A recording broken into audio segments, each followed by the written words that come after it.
and promote economic revival. Investment in our infrastructure is absolutely critical, and we ought to be encouraging that kind of investment in infrastructure, obviously through those kinds of federal projects and federal grants and other forms of federal support, but also through a tax policy that makes sense.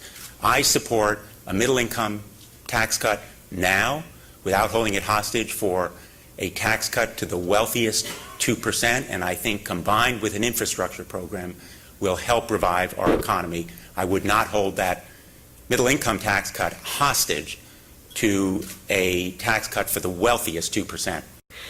And I certainly want to say to everyone here that I believe that now in a time of recession, we should not raise taxes on anyone, certainly not on the middle class. No Democrats, Republicans, there is no disagreement about that. We would not raise taxes on anyone. And why would you let the Bush tax cuts expire at the end of this year and have a negative impact on small businesses?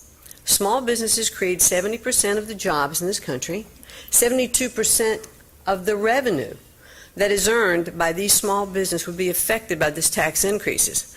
My opponent wants to increase taxes, on a greater area. And let me tell you what will happen. $12.5 billion would leave this state, primarily, throughout Fairfield County. $12.5 billion would leave this state and go to Washington to be spent.